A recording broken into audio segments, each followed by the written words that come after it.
Yang harus kita ketahui adalah komedo itu adalah termasuk dari jerawat, yaitu adalah jerawat yang tidak meradang. Kadang-kadang pasien suka bilang, saya nggak jerawatan loh dok, tapi saya cuma komedoan aja. Itu yang salah. Kenapa? Karena komedo itu adalah gejala dari kulit bahwa itu adalah suatu jerawat.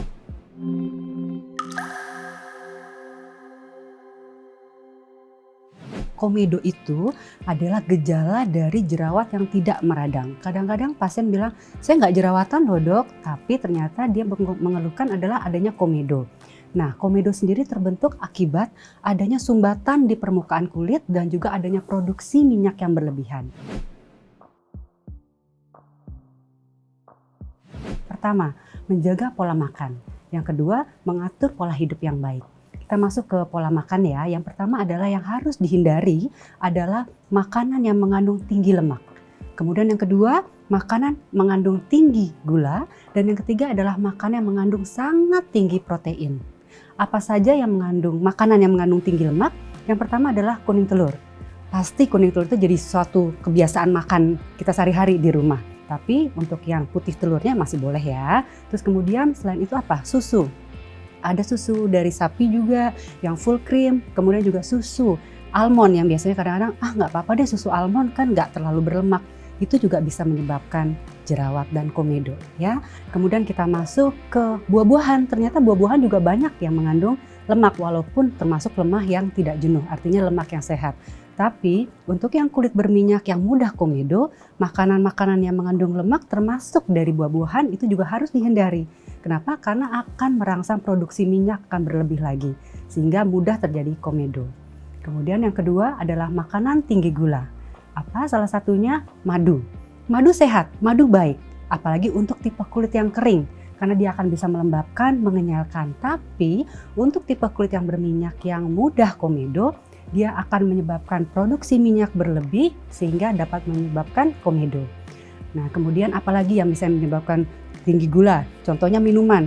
Suka minum yang ada kandungan boba, itu sangat tinggi sekali kadar glukosanya. Itu juga harus hati-hati ya.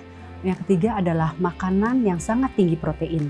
Itu ada di dalam susu untuk pembentukan otot. Biasanya memang untuk orang-orang yang mengkonsumsi susu tinggi protein untuk pembentukan otot, mudah sekali terbentuk jerawat ataupun komedo di daerah wajah, punggung dan lengan atas.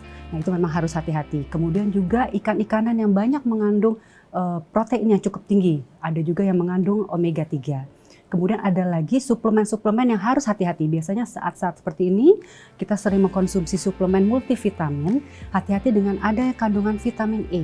Vitamin E baik untuk kulit, yaitu bisa untuk merangsang kolagen dan elastin. Namun untuk kasus-kasus yang mudah berjerawat dan kulit yang berminyak, dia sangat merangsang sekali kelenjar minyak aktif sehingga terjadi penumpukan minyak dan sumbatan. Akhirnya munculnya komedo. Oke, masuk ke yang kedua adalah pola hidup. Yang pertama adalah paparan dan pajanan matahari yang kuat dan setiap hari itu dapat merangsang kelenjar minyak dan kelenjar keringat aktif.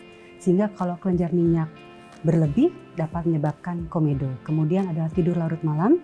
Hati-hati dengan tidur yang tidak teratur lebih dari jam 12 itu dapat menyebabkan produksi minyak yang berlebih. Kemudian yang ketiga adalah untuk biasanya para perempuan nih ya, para wanita, penggunaan kosmetik. Penggunaan kosmetik yang mengandung moisturizer ataupun pelembab biasanya ada di dalam serum ataupun di dalam foundation, campuran foundation itu juga harus hati-hati. Bagus memang foundation ataupun yang tadi ada moisturizernya ya untuk kesehatan kulit, tapi untuk kasus-kasus yang mudah berjerawat itu sangat tidak dianjurkan. Kemudian bisa juga untuk pasien-pasien yang merokok itu juga bisa menyebabkan komedo terjadi. Komedo itu harus diterapi khusus, bisa dalam bentuk krim ataupun dengan penggunaan obat minum, tergantung dari derajat tingkat keparahan komedo.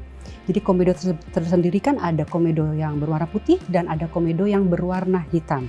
Nah, itu dilihat dari jumlahnya, apakah sangat banyak di wajah? Kalau sangat banyak dan hampir menutupi seluruh wajah, biasanya dokter akan memberikan terapi obat minum khusus untuk jerawat. Kemudian yang kedua adalah usahakan menghindari yang tadi saya sudah sebutkan, makanan-makanan yang tadi tinggi lemak, tinggi gula, dan juga yang sangat tinggi protein, dan juga menjaga pola hidup kita sehingga komedo tidak mudah terbentuk. Walaupun pada kasus-kasus atau pada yang kulit berminyak dengan sudah hati-hati pun tetap akan memproduksi minyak berlebih dan akan menyebabkan komedo. Tapi kita akan tetap bisa menjaga dengan menjaga pola makan dengan pola hidup. Oke, ada 2 jenis komedo. Yang pertama adalah white komedo dan yang kedua adalah black komedo. White komedo itu tandanya adalah dia satu sesuai dengan namanya ya. White komedo dia berwarna putih. Namun pada bagian atasnya dia tertutup. Jadi pada saat ditekan atau dipencet dia tidak mudah keluar.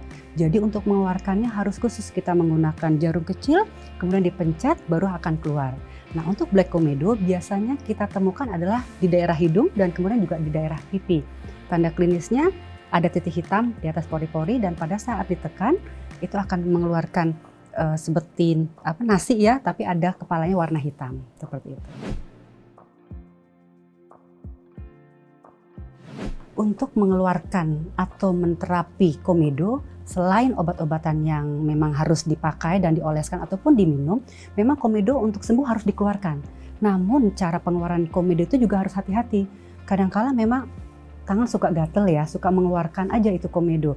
Kalau kita menggunakan alat yang sudah disteril, paling tidak dengan menggunakan alkohol 70%, masih oke. Artinya dilihat juga komedonya jangan yang komedo meradang, artinya komedo yang saya sebutkan tadi aja, yang warna hitam atau warna putih, itu masih oke. Namun yang tidak disarankan adalah menggunakan tangan yang tidak dicuci sama sekali, apalagi yang mempunyai kuku.